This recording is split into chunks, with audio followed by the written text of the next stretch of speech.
السلام عليكم حبيباتي، مساء الخير عليكم ومرحبا بكم على قناتي.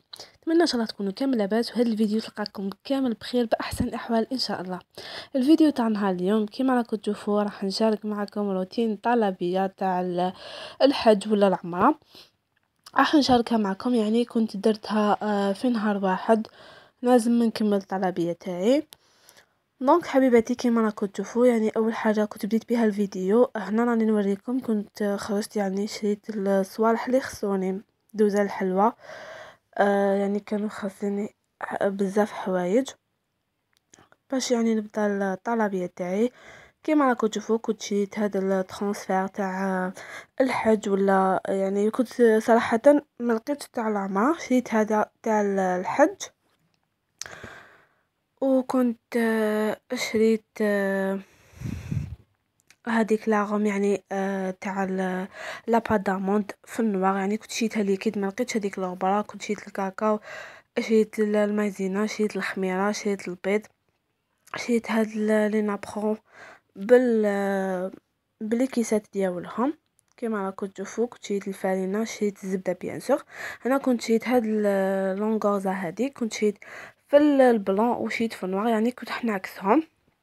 وكنت شريت هاد الشوكولا، يعني دادا باش ندير بها الكلاصاج.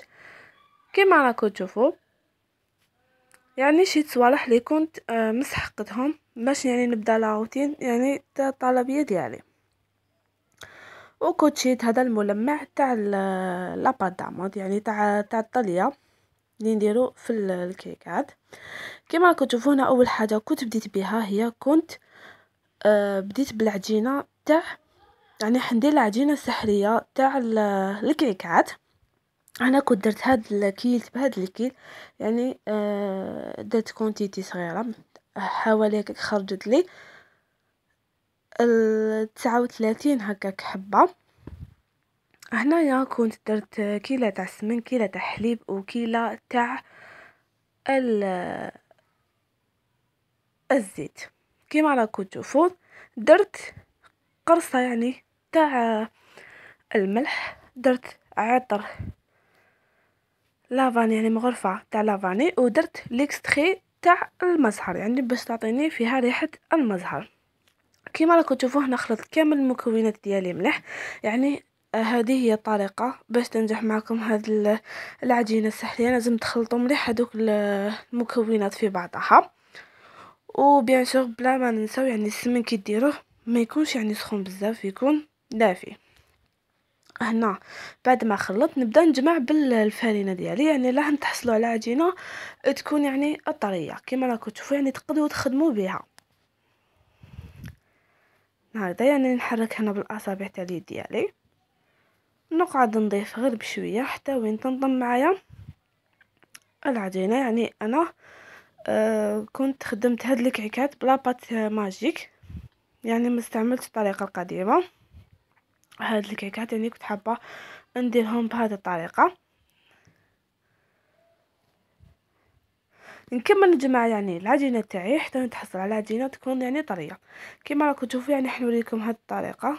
هنا مازالت مخصوصه الفرينه، يعني كي ديروا العجينه تاعكم هكا تجربوها تلقاوها مازالت يعني فيها هذوك الشقوق، ما تلمتش معكم. هنا كانت مخصوصه شويه العجينه ديالي، كنت زدت لها شويه تاع الفرينه وكملت يعني رشه خفيفه، ما زدت لهاش بزاف. كما راكم تشوفوا يعني حتى تولي معكم ليس بهذه الطريقه وتكون يعني طريه. حطيتها ترتاح العجينه ديالي، ورحت يعني نوجد الصابلي اللي راح نديرو تاع الحج ولا العمره كما قلت لكم. يعني بما انه كانت مولتها دارتها في رمضان، يعني تعتبر حجه. ربي يكملها ان شاء الله، وربي يعني يلحق جميع واحد لهذيك البقعه ان شاء الله. كما راكم تشوفوا هنا في ريسيبيو كنت درت 500 غرام تاع زبده تكون طريه، يعني حسب درجه حراره المطبخ. وكنضفت عليها هنا 360 غرام تاع السكر يكون يعني ناعم. هنا نخلط مليح هذاك السكر جيدا حتى يدخل في هذيك الزبده. وهنا كنت ضفت 6 صافر تاع حبه بيض، نضيف فيهم غير بالعقل كما راكم تشوفوا. ونخلط، يعني كل ما نضيف نخلط مليح هذاك البيض ديالي مع هذيك الزبده. حتى وين نكمل بقيه البيض ديالي كامل، ونضيف زوج كاملين هكذا. يعني هاد الطلبيه كانت عندي لازم نديرها في يوم واحد. كنت بديتها يعني جويه لوحدها هكاك. غد من داك يعني باش نسلم الطلبيه لازم نكون فينيت كل حاجه كيما راكم تشوفوا. يعني كنت بديتها على الوحده تاع العشيه ولحقني ربي يعني كنت كملتها. هنا ضفت 4 مغارف تاع زيت يكونوا كبار. يعني هنا الزيت راح يخلي لك لاباط تاعك تجيك طريه وممتون راح تجيك مقرمشه. كيما راكم تشوفوا ضفت 4 مغارف. نخلط مليح ونكملوا بقيه المكونات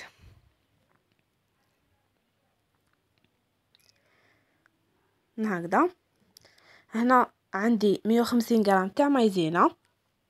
نغربل بيان سور اي مكون نديرو لازم نغربلو، ونضيف عليها 2 اكياس تاع خميره الحلوى هكذا.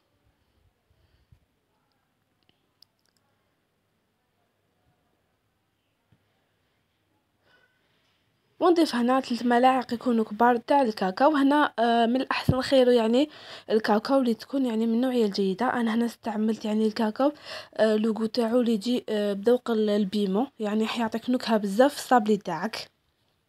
نخلط كيما راكم تشوفوا. يعني انا هنا حنستعمل يدي باش نعرف القوام تاع العجينه ديالي.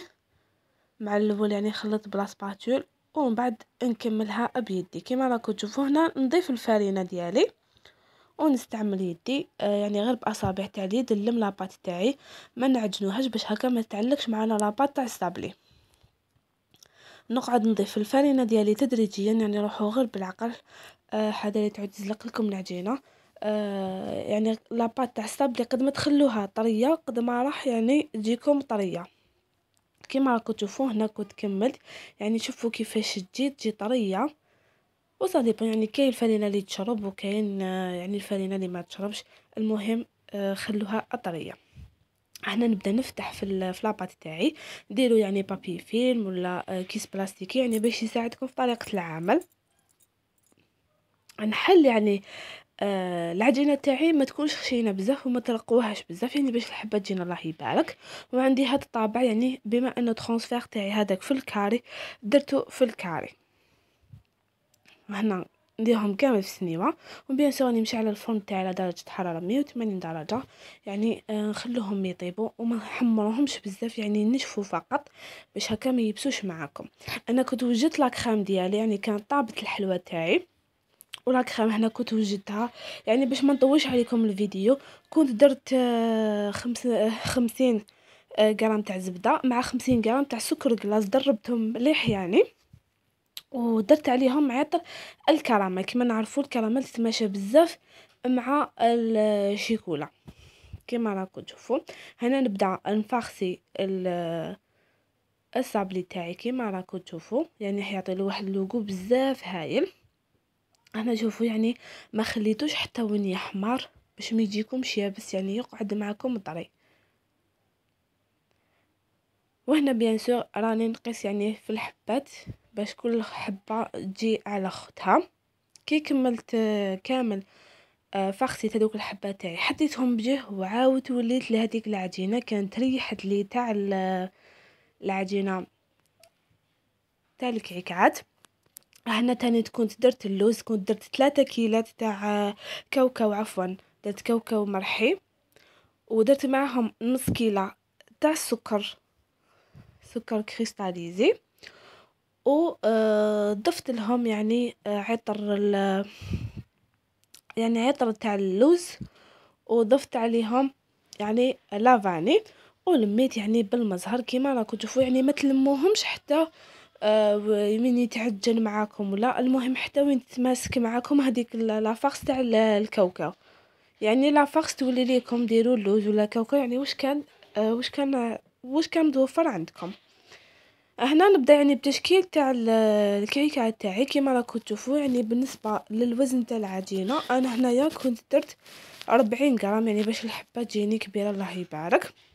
وبالنسبه للافارس يعني انا هنا كنت درت عيني ميزاني كيما راكم تشوفوا. نشكلهم بهذه الطريقه، يعني نفتحها ونحط لافاغس تاعي ونغلق مليح العجينه ديالي، يعني نضغط مليح باش الهواء هذاك ما نخليش داخل الكعكات ديالي كيما راكم تشوفوا. ونخلي لها فتحه يعني باش ندخل هذيك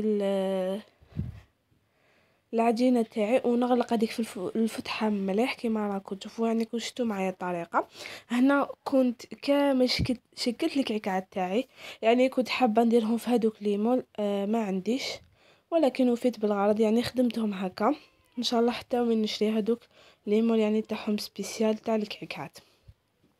هنا كنت دخلت الكعكات تاعي يطيبوا على درجة حرارة 180، نطيبهم من تحت وبعد نشعلهم من الفوق، وبيان سور ما تخلوهمش حتى وين يتحمروا مليح مليح.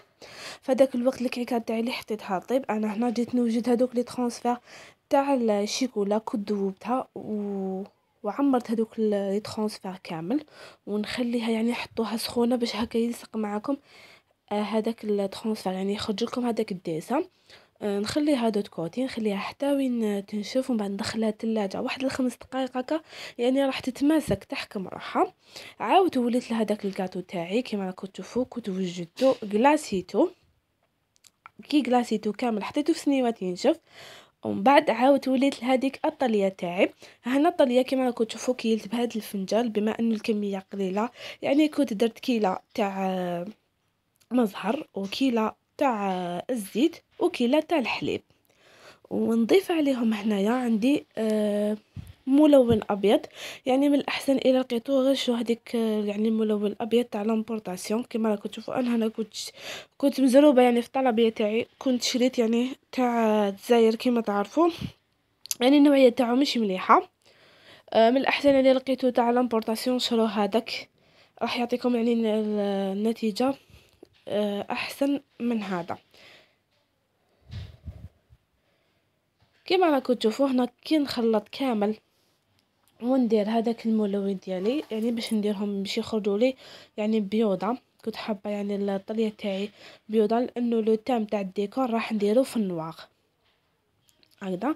نغربل السكر كلاص ونقعد نطلع في الطليه تاعي حتى وين تتقال معايا كيما راكم تشوفوا. هنا عندي نص كاس يعني نص الكيلو هذاك تاع القارص كنت عصرته يعني باش تجيني شويه حامضه، ونكمل الخلط. هنا هم ليك الكعكات تاعي كيفاش طابوا، يعني كنت ما خليتهمش يعني حماروا بزاف باش ما يجونيش يابسين.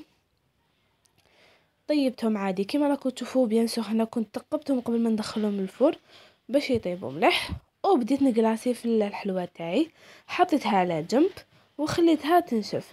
يعني هنا كانت بدات تشد في روحها، قلت نبدا ندير لها في الديكور باش هكا هذيك الغد من داك يعني تقعد لي حاجه خفيفه. انا تاني الشيكولا كانت شدت روحها شويه.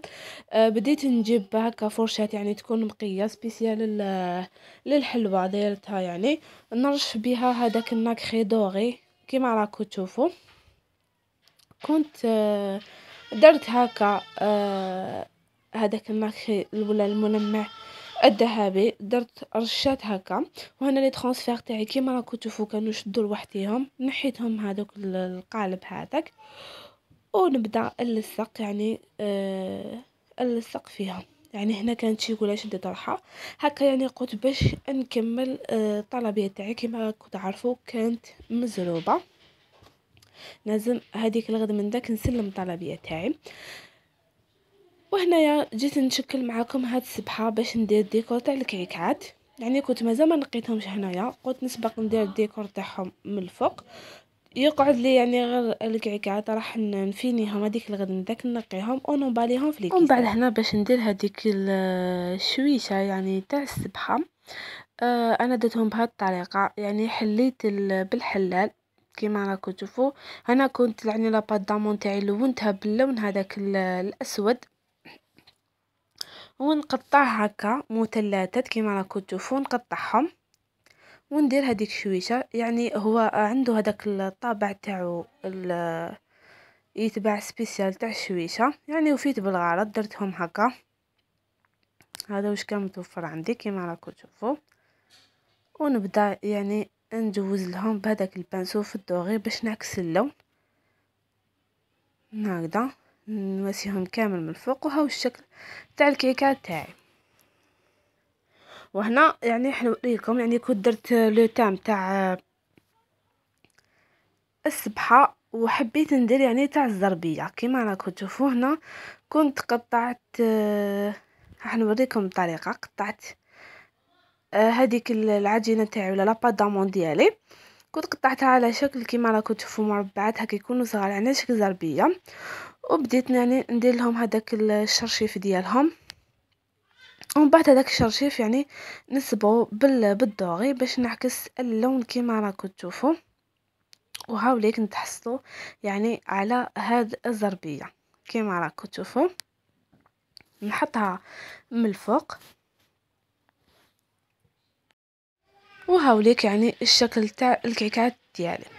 يعني هنا كنت كملت كامل الديكور تاعي وخليتها مده ليله كامله تنشف. قلت هكا غد من داك غير نوض راح نقي هذوك الكيكات تاعي ونبالي طلبيه ديالي كيما راكم تشوفوا. انا نكمل هذيك الزربيه ديالي ونحطهم وخليهم يكملوا يعني ينشفوا كيما راكم تشوفوا. هذا هو الشكل الطلبيه تاعي. كنت هنا نقيت كامل وفينيت الحلوه ديالي وامباليتها في الكيسات كيما راكم تشوفوا. جات ما شاء الله. يعني هذا هو الصابلي تاع الحج او تاع العمره كيما قلت لكم. ودرت هاد الكعكات بعد ما كنت نقيتهم ومباليتهم في الكيسات يعني جاو ما شاء الله. هذا هو الفيديو تاعنا تاع نهار اليوم. نتمنى ان شاء الله الفيديو تاع نهار اليوم يكون عجبكم ونال رضاكم. ان شاء الله تعجبكم الطلبيه وبصحه مولاتها. ونتمنى لكم ان شاء الله كل خير. اللي مازال ما زارتش يعني بيت ربي نتمنى ان شاء الله ربي يلحق لهذيك البقعه وربي يتقبل منا اجمعين ان شاء الله يا رب العالمين. ببقى غاليه نقول لكم تهلاو في وحدكم. نتلاقاو ان شاء الله في فيديو اخر. في امان الله. سلام.